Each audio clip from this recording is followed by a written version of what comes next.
Thank you, Professor Navneet. It's a real pleasure to be here this afternoon. Good afternoon, everyone. And I was really excited, as Professor Navneet mentioned. I resonate her emotions and her thoughts about this really upcoming field.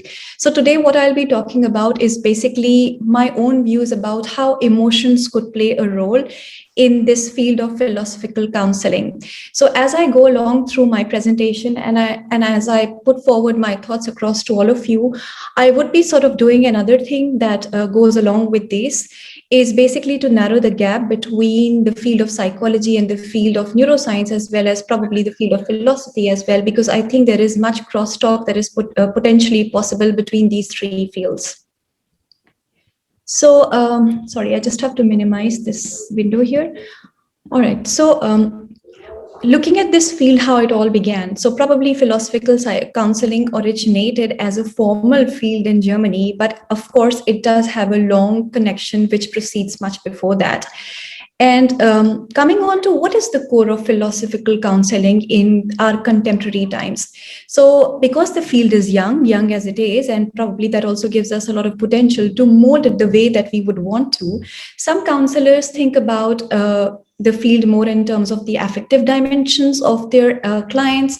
Some may talk about more on cognitive dimensions, whereas still others would like to have an integrated or a holistic picture in the sense that they would like to focus on all aspects of development or advancement.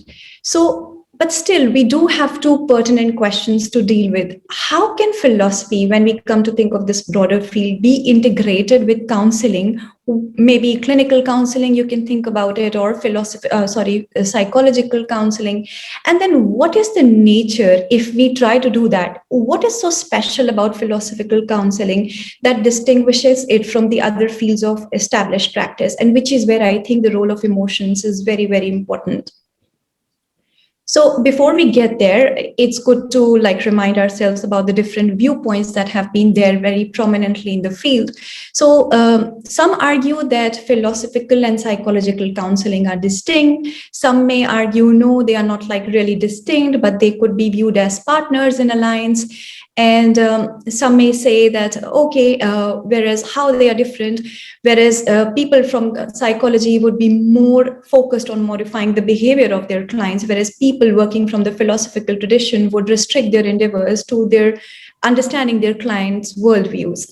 And some may say, okay, there is also a way in which psychology and philosophical counseling and psychology overlap. And this is where we could think about the role of existential psychology and phenomenology. Whereas others would like to take on a more eclectic view, and they would argue that we could divide it into narrow scope philosophical counseling or a broad scope philosophical counseling. When we think about a broad scope that is associated with philosophical counseling, we could gravitate towards issues such as those we found in the field of psychotherapy. So we have all that there. It's very interesting. But then how do we go about refining it?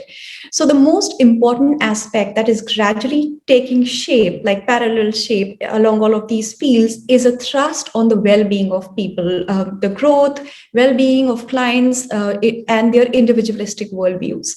So consistent with this goal, philosophical counseling could be described as striving towards some sort of transcendence, where the thrust is moving beyond the current worldviews. I don't want to define them as defective or negative in any sense, but just to flower some sort of psychological advancement or growth, the idea would be, or the thrust would be on transcendence, which means moving beyond the current worldviews and formulating different or novel views of looking at things or experiencing things. Or in other words, transcending the current psychological boundaries in order to build new coordinates. So some people would like to say that transcending the ego boundaries, that could be another term that we could think of. But nevertheless, irrespective of the terminology that we use, the idea is to just to transcend. And if we look at it this way, then the role of philosophical counselors could be more construed as those of guides, friends, or even coaches. So why do we really need emotions into this picture? So, if we look at the complicated way in which some philosophers and psychologists would describe the complicated relationship between our psychological substratum and the philosophical life, I try to depict it in this diagram, which is on my right. So, basically, the idea is when we talk about ego boundaries, ego comes with the psychological substratum. Maybe we could think of several theorists as an example. Maybe we could think of Freud, that is the most popular example. But the way these two lives are structured, which means the philosophical life or the philosophical part needs some sort of a push, needs some sort of an edge to go beyond, or in other words, to transcend the ego boundaries. And how could that be materialized, or how could that be imagined? So, in this regard, I propose that the role of emotions is very important. But before I go there, it's a good idea again to remind ourselves about what exactly is emotions and how do psychologists define emotions. So when we define emotions, of course, emotions are a reaction to some sort of situations that we appraise. We could appraise, so for instance, person A would appraise the same situation as positive, person B would appraise the same situation as negative. It just depends upon the kind of cognitive appraisals that are evoked. So in this regard, cognitive appraisals, they play a very important role.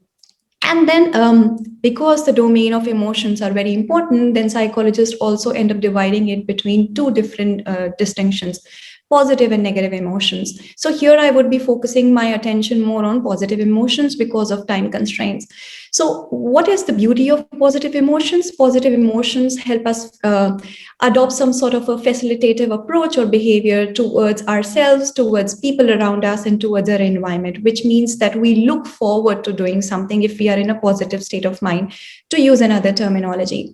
And then positive emotions play a key role in expanding our psychological substratum, because when we are ready to explore the world, we are also ready to sort of engage or to make scope for new or novel type of cognitive appraisals. As you can see in the second bullet point here, we are ready to evoke new type of cognitive appraisals, which means we are also ready to evoke new understanding of either the current situations that confront us or novel situations that we may find ourselves in. So moving forward, basically the idea is that we should, as a field, try to think about moving beyond a medical model.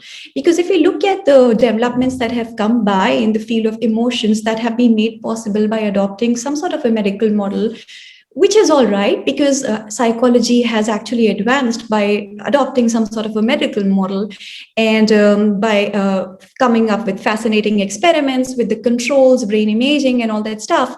But there is one drawback of adopting this medical model, is because if we look at the different theories of emotions, most of them talk about the facial reactions and the six basic emotions that are considered to be general or global. So, how do we reach to those conclusions? By either talking about the facial muscles, which seem to be common across people around the world, and based on that, we deduce that we have six basic emotions that we share with everyone across the world.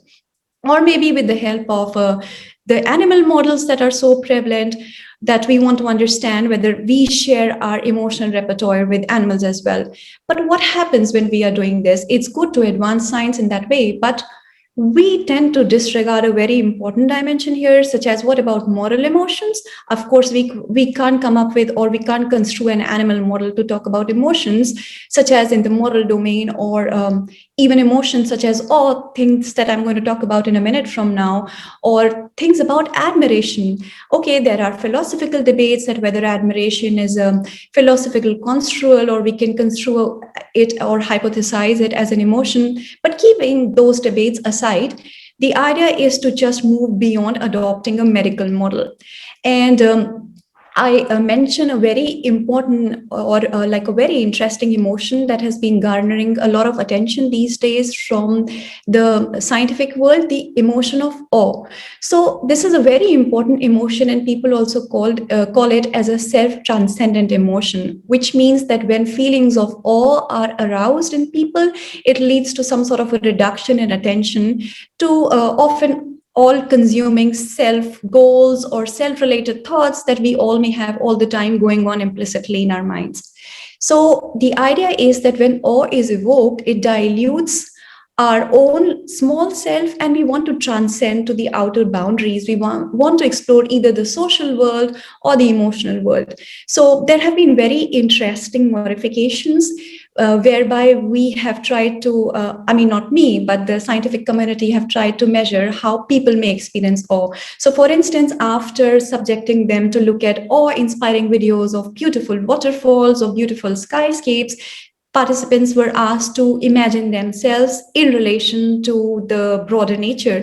And this is how, as you can see in two different circles, participants mostly end up drawing themselves.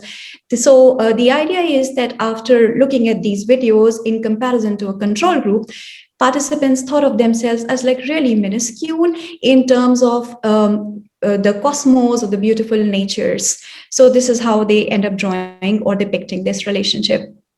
And why I wanted to mention the role of cognitive appraisals that are important, because when we look at these things from a different perspective, we cannot really rely on the previous cognitive appraisals that have already been established. We have the need to accommodate this new sort of experience that we feel, and hence we want to bring in new sort of cognitive appraisals into this picture. And that is why the need for accommodation is also tied with the need for transcendence. And what could probably help spur this transcendence forward is, again, I feel there is a good role to be played by the role of awe or awesome, the way the names could differ. So here's an example picture. We could think about such awe-inspiring things that we could find around ourselves. In this picture, we see a girl who observes the Milky Way during the peak of meteor showers in Macedonia. And then there has been, again, because I said most of this research is coming from psychology, so there has been parallel thrust on how awe is very important in maintaining healthy well-being in people. So lots and lots of studies have been done, and it has been shown that feeling small, we might think that, okay, I don't want to feel small, it's against my ego, but actually there is a positive lining to it. So feeling small actually makes us feel more humbled, and this has been gauged by a lot of different measurement indices, such as it leads to reduction in selfish tendencies like arrogance, narcissism, and feeling small and humble also makes us want to engage more with the others. And then when we come to gauge this in terms of interpersonal relationships, so the idea is that individuals who reported feeling more awe, they are viewed as probably more humble by their friends or close relatives. And coming on to very interesting neuroscientific findings, so most of the time people are probably prompted or implicitly thinking about their own lives, their own life goals, or their family and friends. So when that happens, and when we subject these people into some sort of neuroscientific like neuroscans, we notice that there is heightened activity in this little structure, which is like really hard to show in a two-dimensional image, but really it is a part of our frontal region of the brain. It's like really the inner core area, which we call the medial prefrontal cortex. This shows heightened activity when we think about things which are related to our own self or ego-related things. But interestingly, when people watch all these interesting awe-inspiring videos, we neuroscientists, they have seen that there is a diminished activity in this area. So we do have all the ingredients really present there if we really want to make a case for awe. But then here's an interesting interpretation leap, or like a theoretical leap. If all that is present as ingredients, then how do we elicit awe in philosophical setting? So reminding ourselves about the importance of awe, which may arise from a violational change in worldview. So it can't be like really forced upon us or thrusted upon us from outside. It has to be rekindled from within. Like we really have to look for it within ourselves. So which means like we either have to we have to evoke new sort of cognitive appraisals. We really have to look at new ways of looking at the current circumstances, or find new ways of looking at novel circumstances. Really, it has to be an inside job. So the idea is that therapists could really serve as either or reservoirs in which they can probably encourage their clients to jot down like awe-inspiring quotes, maybe come up with some sort of other innovative ideas, such as make awe collage, which is really a collection of awe-inspiring pictures, either off the internet or probably a personal library from one's personal travel or something like this. But whatever it is, the idea is not to judge. The idea is just to be like partners in this sort of inspirational journey. And then here is some sort of like library that I try to make out of some things that I personally found very awesome. So one is from Croatia, Plutvice National Park, Budapest, where I lived for like 2 years, and then the natural geysers from Iceland. So anything in the nature could be like really awe-inspiring. And then in the end, I put this picture because I was asked about the negative aspects of awe. Of course, there are negative aspects of awe, but then probably I don't know if this picture is a good depiction of that. But if we do subject ourselves to these pictures, and if we are primed negatively in this manner, maybe I'm more primed to think that it would still inspire us to do something, maybe take care of our environment, and through that we can find new meanings in our lives. Thank you very much for your time and attention.